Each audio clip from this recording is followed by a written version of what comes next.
दोस्तों, हमारे YouTube channel पर आपका स्वागत है।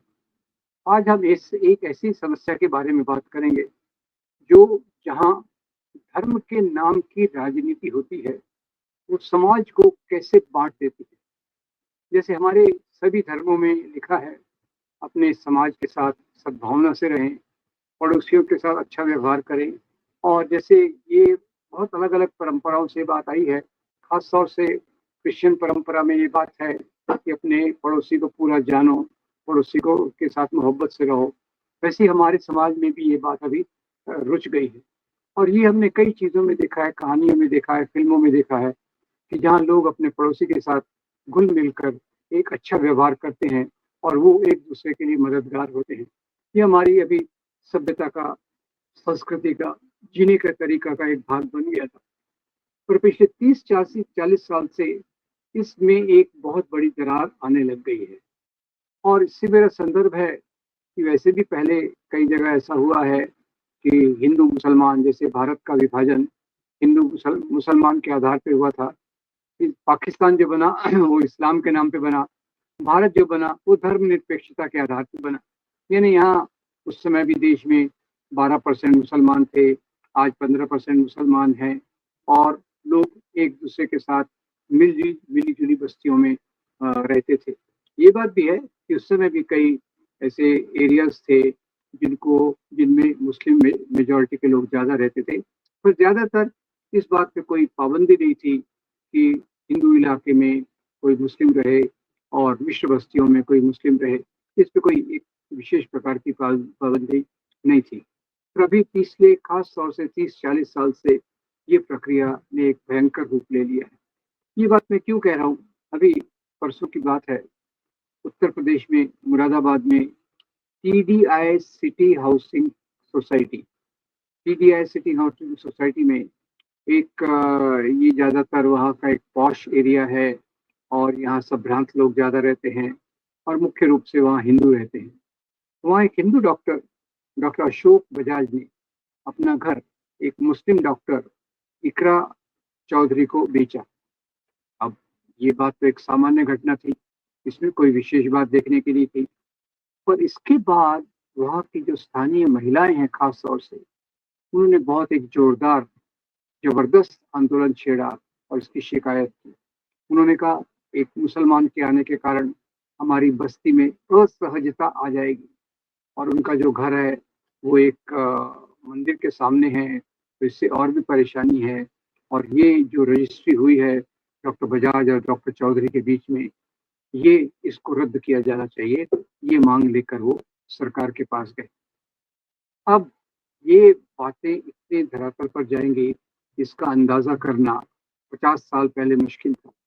इसके पहले मैं आपको याद दिला दूँ, गुजरात के एक शहर में एक मुस्लिम अधिकारी महिला, उसको क्वार्टर अलॉट किया गया सरकार की तरफ से। एक लोकेलिटी में सरकारी क्वार्टर उसको अलॉट किया गया। तो उसके खिलाफ पूरी सोसाइटी के ज़्यादातर हिंदू सामने आए और उन्होंने कहा, ये महिला यहाँ नहीं रह सकती।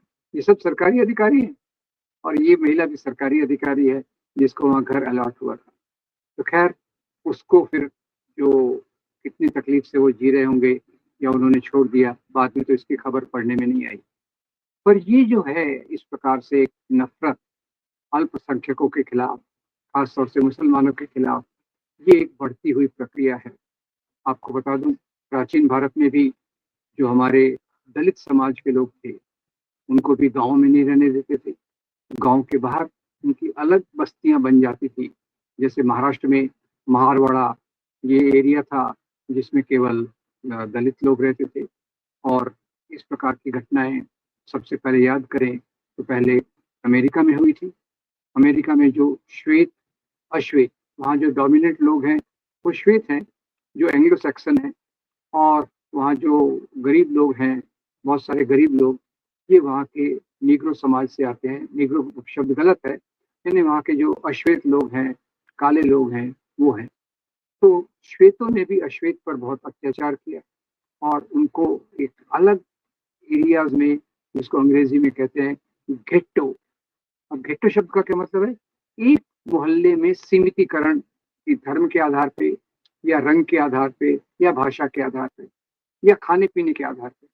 तो ये जो प्रक्रिया अभी चल रही है भारत में, इसका मैंने पहले स्वरूप देखा हमारे बम्बई के 1992-93 के दंगों के बाद। 92-93 के दंगों के बाद जो जिसमें बहुत मुसलमान मारे गए थे, 800 के करीब। ये एग्ज़ैक्ट आंकड़ा नहीं है, पर जो मिश्र बस्तियों में रहने वाले मुसलमान थे, उन्हें काफ़ी डर लगा और वो अपनी मिश्र बस्तियों को छोड़कर जिन क्षेत्रों में मुसलमान ज़्यादा रहते थे, वहाँ जाकर रहने लगे और इसी के कारण बम्बई में मुमरा, भेंडी बाज़ार, जोगेश्वरी नाम की लोकेलिटीज़ है, जहाँ मुस्लिम्स की संख्या बहुत बढ़ गई। और इसमें एक तो कहानी बहुत दर्दनाक है। एक हमारे दोस्त थे फिरोज़ अशरफ, जो नव भारत में लगातार 20-25 साल से कॉलम लिख रहे थे, अभी तो वो नहीं रहे।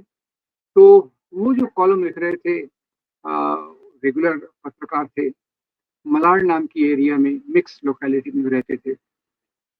दंगों के बाद उनका बेटा जो एक इंटरनेट पत्रकार था, उसने फिरोज़ साहब को कहा कि मुझे अब इस क्षेत्र में डर लगता है और वो उन्होंने घर अपना औने-पौने दाम में बेचकर एक मुस्लिम प्रधान लोकेलिटी जोगेश्वरी में घर ले लिया। और ऐसे ही मेरे कई मित्र रहे हैं Tata institute of social sciences में और जो ये हमारे बम्बई के क्षेत्र में है, जहाँ से देवनार, न्यू बॉम्बे काफ़ी नज़दीक भी है। तो एक मेरे मुस्लिम प्रोफ़ेसर दोस्त थे, उनकी घटना तो बहुत ही अजीबो-गरीब है कि वो बिल्डर के पास घर लेने गए। घर बिल्डर ने पूरी फ़ॉर्मेलिटीज़ करने की बात की, एडवांस ले लिया और फिर उनका नाम पूछा। जब नाम पूछा तो उन्होंने उनको घर बेचने से इनकार कर दिया। ऐसे ही और तो और जो हमारी अ, बड़ी ह्यूमन राइट्स कार्यकर्ता रही हैं, शबाना आज़मी और उन्होंने तो घरों के अधिकार के लिए काम किया था, उसके लिए संघर्ष किया था। उनको भी जब एक ऐसी बस्ती में घर लेना था, या तो उनको भी वहाँ घर देने से मना कर दिया गया और ऐसे ही हमारे बड़े एक्टर जो हैं इमरान हाशमी, उनके साथ भी यही। तो ऐसी बहुत सारी घटनाओं का उल्लेख किया जा सकता है, जहाँ व्यक्ति महत्वपूर्ण हो या छोटे पैमाने पर हो, उन्हें ऐसे एरियाज़ में घर देने से लोग इनकार कर रहे हैं। मुंबई तो मैं तो ये भी सुना है, कई एरियाज़ में इस प्रकार से घर नहीं देते। वो खाने-पीने की आदत पूछते हैं और कोई नॉन-वेज बनाता हो, तो उसको मिश्र बस्तियों में घर नहीं देते हैं। नहीं, एक प्रकार के शाकाहारी अलग हो गए, मांसाहारियों को वहाँ जगह नहीं मिलेगी। मैं एक अनुभव बताना चाहता हूँ। एक बार मैं अहमदाबाद में गया, अपने एक मित्र के यहाँ रुका हुआ था। मित्र किराए के घर पे रहता था। अब किराए के घर पे वो रहता था, एक दिन सुबह हम चाय पीकर बैठे थे, तो एक महिला आई, बड़े अधिकार से घर में घुसी, घर में ही नहीं घुसी, सीधा किचन में गई। उसने कुछ सूंघा, साँघा, देखा और चली गई। मैंने अपने मित्र से कहा, "क्या अजीब बात है यार, तुम्हारी प्राइवेसी नहीं है, तुम्हारी निजता नहीं है, क्या बात है? कौन आया? क्या देखा? क्या गया?" तो बोले, "ये जो घर मालिक है ना, यहाँ ये चेक करने आते हैं कि आप किस प्रकार का, कहीं आप मटन वगैरह तो नहीं बना रहे, नॉन-वेज तो नहीं बना रहे।" तो खैर गुजरात में जैसा ध्रुवीकरण हो गया है, हिंदू अलग, मुसलमान अलग, इसका भी एक उदाहरण देना चाहता हूँ निजी।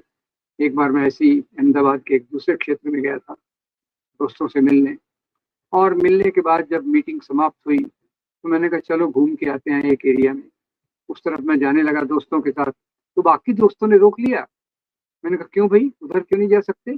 तो बोले उधर उधर बॉर्डर है। मैंने कहा क्या इंडो पाकिस्तान बॉर्डर है? बोले नहीं, नहीं, नहीं, उधर ज़्यादा मुस्लिम लोग रहते हैं, इसीलिए हम इस एरिया को हम बॉर्डर कहते हैं। दूसरी जगह पे कई बार इनको गाज़ा कहा जाता है। गाज़ा तो आज कितनी अत्याचार सह रहा है इज़राइलियों के यहाँ, वो एक बात है। और ये ऐसे क्षेत्रों को मिनी पाकिस्तान पहले यहाँ के कुछ नेता कहते थे, कुछ लोग उसको अभी पाकिस्तान कहने लग गए हैं। तो ये हमारे देश का दुर्भाग्य है कि हमने नफ़रत को इतने बढ़ने दिया है, नफ़रत को इतना बढ़ने दिया है कि लोग अपने दूसरे लोगों पर विश्वास नहीं करते, भरोसा नहीं करते। जो सहअस्तित्व का हमारा सिद्धांत था, जो हमारी सभ्यता संस्कृति में मिली जुली सभ्यता संस्कृति थी, हिंदू मुसलमान के ऊपर संबंधों की एक फिल्म बहुत बेहतरीन आई थी, पड़ोसी नाम की। शांताराम नाम के बड़े मशहूर प्रोड्यूसर ने पड़ोसी फिल्म बनाई थी और उसमें बताया कैसे मुस्लिम हिंदू के लिए एडजस्ट करता है, हिंदू मुस्लिम के लिए एडजस्ट करता है। और यही बात हमें जो हमारे महान साहित्यकार प्रेमचंद हुए हैं, उनकी भी कई कहानियों में ये बात दिखती है। जैसे ईदगाह नाम की एक मुझे कहानी याद है, जहाँ हिंदू मुसलमान दोनों लड़के मिलकर ईद के ईदगाह के मैदान में जाते हैं, बाजार से कुछ सामान खरीद के लाते हैं। खैर, ये चीजें जो हमारे भारत की संस्कृति का, सभ्यता का महत्वपूर्ण भाग रही है, आज उनको ऐसे विलुप्त होते हुए देखना एक बहुत दर्दनाक प्रक्रिया है। ये देश जब कहते हैं जुड़ के रहो, मिल के रहो, तो क्या मतलब है इसका? उसका मतलब तो यही है, आपके आपके दूसरे धर्म के लोगों के साथ भी अच्छे रिश्ते होना चाहिए, आपका संबंध बहुत बेहतरीन होना चाहिए, पड़ोसी के साथ हो और पड़ोसी में किसी भी धर्म का व्यक्ति हो, सबका हमको सह-अस्तित्व, प्यार और आदर के साथ रहना चाहिए। तो इस घटना ने जो अभी हुई है, उसने मुझे काफ़ी हिला दिया। मुरादाबाद की ये घटना, ये एक चित्र बताती है कि देश में किस प्रकार से ये लोग एक नफ़रत का तूफ़ान खड़ा कर रहे हैं। मैं उम्मीद करता हूँ, हम वापस उन्हीं सिद्धांतों पर आएँगे, जिसके आधार पे महात्मा गांधी ने हम सबको जोड़ा और हमने मिलकर आज़ादी प्राप्त की। उसी को वापस लाने के लिए समाज में प्रचलित नफ़रत का मुकाबला करने के लिए बहुत सारे कार्यक्रमों की ज़रूरत है। इसमें मोहब्बत का संदेश देने के लिए हमारी भक्ति सूफ़ी परंपरा, हमारे आज़ादी के आंदोलन के मूल्य, इनको ज़्यादा प्रवृत्त करना पड़ेगा, लोगों तक ले जाना पड़ेगा और ये ज़िम्मेदारी हम सबकी होती है। मैं उम्मीद करता हूँ, आपको मेरी बात पसंद आई होगी, तो हमारे वीडियो को लाइक कीजिए, फॉरवर्ड कीजिए और हमारे चैनल को ज़रूर सब्सक्राइब कीजिए। आपका बहुत धन्यवाद। Thank you very much.